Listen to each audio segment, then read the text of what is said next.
नमस्कार दोस्तों, Radhe Radhe. Welcome back to your YouTube channel हमारी संस्कृति हमारी धरोहर। दोस्तों, आज के इस वीडियो में मैं आस माता की पूजा विधि, उद्यापन और आस माता की कहानी लेकर आई हूँ। तो वीडियो को शुरू से लेकर अंत तक अवश्य देखिए। आस माता का व्रत महिलाओं को हिंदू कैलेंडर के फाल्गुन महीने के शुक्ल पक्ष की प्रतिपदा से लेकर अष्टमी तिथि के किसी भी दिन देखकर एक दिन कर लेना चाहिए। तो चलिए जानते हैं आस माता का व्रत हमें करना कैसे चाहिए। प्रातःकाल जल्दी उठकर स्नान आदि करने के बाद पूजन स्थल पर आप गंगा जल से शुद्ध कर लें। फिर वहाँ पर एक सतिया बना लें अथवा कोई रंगोली बनाएं। उसके ऊपर एक चौकी रखिए। चौकी पर आप एक वस्त्र बिछाइए। मैंने यहाँ पे पीला वस्त्र बिछाया है। उसके ऊपर आस माता की मैंने यहाँ पे तस्वीर रखी है। चौकी पर अब हम यहाँ पे कलश स्थापित करने जा रहे हैं। कलश स्थापित करने के लिए आप यहाँ पे आटे से पहले रंगोली भी बना सकते हैं, उसके ऊपर भी कलश रख सकते हैं। यहाँ मैंने गेहूँ रखा है, इसके ऊपर एक मिट्टी का कलश रखूँगी। कलश में मैंने यहाँ पर पीले चंदन से सतिया बनाया है। इसके मैंने घट को मोली से बांध दिया है। अब हम इस घट में थोड़ा सा गंगा जल डाल रहे हैं। सुपारी, सिक्का, हल्दी, थोड़े से गेहूं के दाने हम यहाँ पे डालेंगे, पुष्प डालेंगे और इसको पूरा हम जल से ऊपर तक भर देंगे। इसके ऊपर गेहूं से भरा पूर्ण पात्र रखेंगे। फिर एक पानी वाला नारियल इसके ऊपर हम रख रहे हैं। उस पर हमने चुनरी लपेट दी। आप कलावा भी लपेट के रख सकते हैं। नारियल को जहाँ से तोड़ते हैं पेड़ से, वही अपनी तरफ उसका मुख रखा जाता है पूजा के समय। इस पूजा में कलश स्थापना का बहुत अधिक महत्व है, तो आप कलश स्थापित करें। फिर यहाँ चौकी पर दीपक जलाएं। घी का दीपक है तो माता की फोटो के दाहिनी तरफ रखकर इसको जलाएं। यदि तिल के तेल का दीपक जलाते हैं तो उसे भगवान की मूर्ति के बाईं तरफ रख के जलाया जाता है। यहाँ हमने चौकी पर सर्वप्रथम गणेश जी का पूजन करा है। यहाँ मैंने सुपारी पर कलावा लपेट कर गणेश जी को प्रकट करा है। उनको अक्षत चढ़ाए हैं, हल्दी, रोली, कुमकुम, मौली, हल्दी लगाकर सफ़ेद जनेऊ चढ़ाया है। इनको दूर्वा चढ़ाई, शमी पत्र चढ़ाया, लाल पुष्प चढ़ाया है और नैवेद्य भी चढ़ा दिया है। और अंत में मुख शुद्धि के लिए एक पान के ऊपर सुपारी, 2 लौंग, 2 इलायची रखकर अर्पित कर दिया है। यहाँ हमने दक्षिणा भी उन्हें चढ़ा दी है। अब यहाँ हमने जो चौकी पर आस माता की तस्वीर रखी है उस पर सर्वप्रथम जल अर्पित करके वस्त्र रूपी कलावा चढ़ाया है, पुष्पों का हार चढ़ाया है। माता को हमने यहाँ पर पीला चंदन भी लगाया है। अब हम कलश पूजन करने जा रहे हैं। कलश पे पीला चंदन लगाएं। कलश पे हम अक्षत और पुष्प भी चढ़ाएंगे। अब हम एक पान के पत्ते के ऊपर पीले चंदन से 4 पुतली बनाएंगे। ये भूख माई, प्यास माई, नींद माई और आशा माई होती हैं। अब हम इनका पूजन करते हैं। यहाँ पर हमको 4 कौड़ियाँ रखनी हैं। इसी पत्ते पर मैंने चांद, सूरज और सतिया भी बनाया है। अब हम चारों कौड़ियों को शुद्ध जल से धोते हैं, फिर गाय के कच्चे दूध से धोते हैं और अंत में गंगा जल से धोते हैं। इसके बाद इनको पुतलियों के पास रखकर इनका विधिवत पूजन किया जाता है। इन्हें हल्दी, रोली, कुमकुम, लाल पुष्प आदि चढ़ाया जाता है। इनका पूजन माता लक्ष्मी का जैसे पूजन किया जाता है उसी तरह से किया जाता है। आपके यहाँ यदि आशा माता की पूजा नहीं होती है तो आप इन कौड़ियों की पूजा कर सकते हैं। यहाँ देखिए मैंने भोग प्रसाद बनाया है। कई लोगों के यहाँ हलवा पूड़ी बनाई जाती है, हमारे यहाँ आसे बनाई जाती हैं। 5 आसे माता को चढ़ाई जाती हैं और 5 आसे और पुए जो हमने बनाए हैं वो हम स्वयं पूजा के बाद ग्रहण करते हैं। सासू माँ का बायना निकाला जाता है, उन्हें जो हमने प्रसाद बनाया ये दिया जाता है। इसके साथ ही हम यहाँ पे दक्षिणा रखकर भी उनको देते हैं, उनके चरण छूते हैं। आपके पास जो भी ऋतुफल उपलब्ध हैं आप उसको भी चढ़ा दीजिए। यहाँ मैंने श्रृंगार सामग्री चढ़ाई है।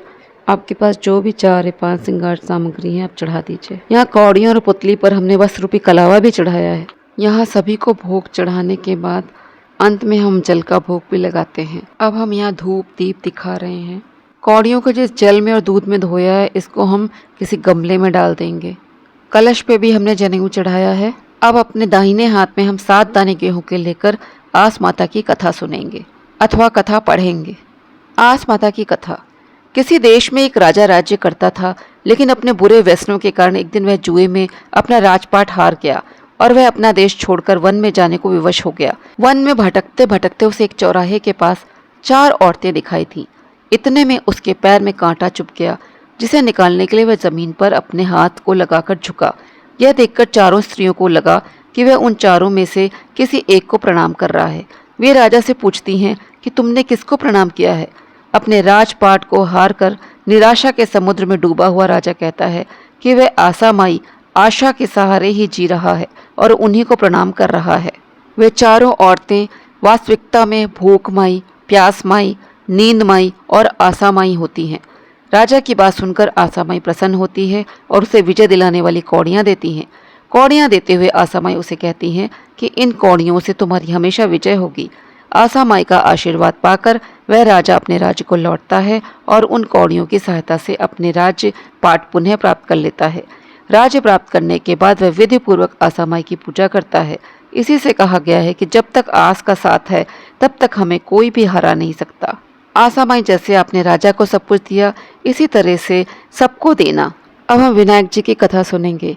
एक बहुत गरीब अंधी बूढ़ी माई थी। उनका एक छोटा सा परिवार था जिसमें उसका बेटा और बहू थी। बूढ़ी माई को भगवान श्री गणेश में बहुत श्रद्धा थी।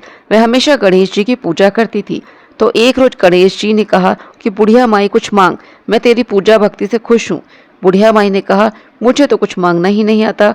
तो गणेश जी भगवान ने कहा अपने बेटे बहू से पूछ, मैं कल फिर आऊंगा। बुढ़िया अपने बेटे के पास गई और उससे बोली, आज मुझे प्रभु विनायक बाबा ने स्वयं दर्शन दिए और उन्होंने वर मांगने को कहा है। मुझे तो पता नहीं क्या मांगना चाहिए, तो तुम दोनों ही कुछ सोच समझकर मुझे बताओ कि मुझे क्या मांगना चाहिए। वो कल फिर आएंगे। बेटे ने कहा कि माँ धन दौलत मांग लो और फिर अपनी बहू से पूछो। तो वह बोली कि सासू जी, हमारी शादी को काफ़ी समय भी हो गया है और आपको पोता भी चाहिए, तो क्यों ना पोता ही मांग लीजिए। बुढ़िया माई ने सोचा यह दोनों तो अपने मतलब की चीज़ मांग रहे हैं, तो क्यों ना मैं अपनी प्यारी सहेली से पूछ लूँ, वही मुझे सही सलाह देगी। पड़ोसन से जाकर उसने कहा कि मुझे विनायक जी ने कहा है कि कुछ मांग। मैंने अपने बेटे से पूछा तो बेटा कहता है कि धन मांग, बहू कहती है पोता मांग लो। तब पड़ोसन बोली कि ना तू धन मांग ना तू पोता मांग, तो थोड़े दिन तो जिएगी, सो तू आंखें मांग ले। तो उसने पड़ोसन की बात नहीं मानी। सरल सी बुढ़िया माई घर पर जाकर सोचने लगी कि ऐसा क्या वरदान मांग लूं जिससे कि बेटा बहू भी खुश हो जाएं और मेरे मतलब की बात भी हो जाए। अगले दिन गणेश जी आए और बोले कि बुढ़िया माई आज कुछ मांग लो। तब वह बोली, आंख दे जिससे सोने के कटारे में पोते को दूध पीता देखूं, सुहाग दे निरोग काया दे, 9 करोड़ की माया दे, बेटा पोते पर पोते दुनिया में, भाई भतीजे सारे भरे पूरे परिवार को सुख दे मोक्ष दे।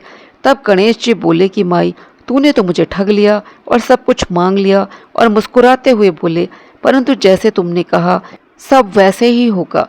और यह कहकर गणेश जी अंतर ध्यान हो गए। बुढ़िया माई के उसी प्रकार से सब कुछ हो गया। हे गणेश जी, जैसी बुढ़िया माई को दिया वैसा सबको देना। अब गेहूं के दाने आस माता के चरणों में वहीं चौकी पर चढ़ा दें। ये इत्र चढ़ाना मैं भूल गई थी, तो पुष्प पे मैं इत्र लगाकर यहाँ आस माता को चढ़ा रही हूँ, गणेश जी को भी चढ़ा रही हूँ। तो इस तरह से आप भी इत्र अवश्य चढ़ाएं। अब हम यहाँ पर छोटा सा हवन भी कर सकते हैं। गाय के उपले पे हम छोटा सा हवन कर रहे हैं। आप आम की लकड़ी या नारियल के छिलके पे भी हवन कर सकते हैं। यहाँ हम हवन की आहुतियाँ डाल रहे हैं। यहाँ गणेश जी, माता गौरी, नवग्रह की आहुतियाँ डालने के बाद आस माता के नाम से भी हम यहाँ पे आहुतियाँ डालेंगे। फिर अंत में यहाँ पे मीठे का भोग लगा देंगे और फिर जल के छींटे दे के इस अग्नि को थोड़ा सा ठंडा करेंगे। अब हम यहाँ पर आरती करेंगे। यदि आपको आस माता की आरती नहीं आती है तो आप गणेश जी की आरती गा लीजिए। अब हम आरती की अग्नि को जल से ठंडा करके सर्वप्रथम भगवान को आरती देते हैं, फिर स्वयं आरती लेते हैं और पूरे घर में आरती दिखाते हैं। पूजा के अंत में दक्षिणा अवश्य चढ़ाइए। दक्षिणा चढ़ाने से जो पूजा में कमी होती है वो दूर हो जाती है।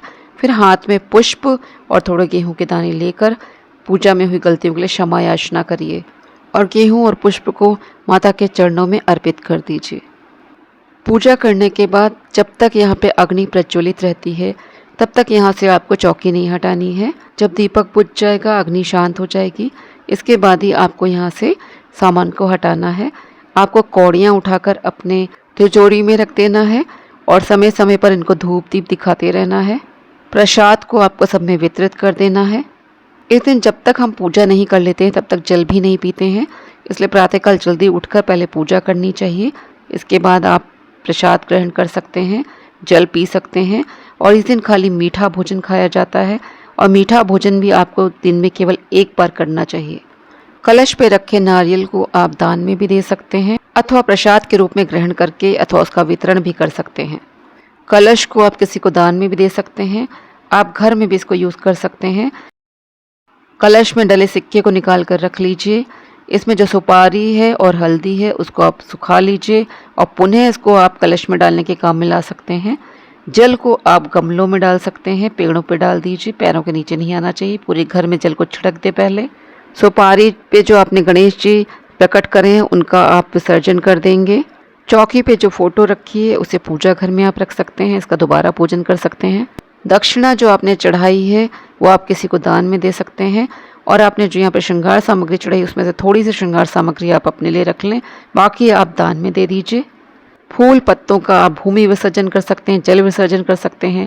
ये जो आपने पत्ते पे आशा माई बनाई हैं इनका भी आप भूमि विसर्जन कर सकते हैं, जल में भी विसर्जन कर सकते हैं। फलों को प्रसाद के रूप में वितरित कर दीजिए। हवन की राख को आप गमले में डाल दीजिए। गेहूं का आप किसी ज़रूरतमंद को दान कर दीजिए। जब आपके घर में किसी पुत्र का जन्म हो या उसकी शादी होने जा रही हो तो आस माता का उद्यापन करना चाहिए। इसमें 7 जगह 4-4 पूरी और हलवा रखना चाहिए। यदि आपके यहाँ आसे बनाए जाते हैं, पुए बनाए जाते हैं तो उन्हीं को आप 60 जगह रखेंगे और उनकी संख्या 4-4 आप रखेंगे। उस पर आप दक्षिणा अथवा नारियल भी रख कर दे सकते हैं। तो दोस्तों आज का वीडियो अब मैं यहीं पे समाप्त करती हूँ। आशा करती हूँ कि वीडियो में दी गई जानकारी आपको उपयोगी लगी होगी। वीडियो यदि पसंद आए तो उसको लाइक करें, शेयर करें। चैनल पर पहली बार आए हो तो चैनल को सब्सक्राइब करना ना भूलें। जय श्री कृष्णा, जय श्री राधे।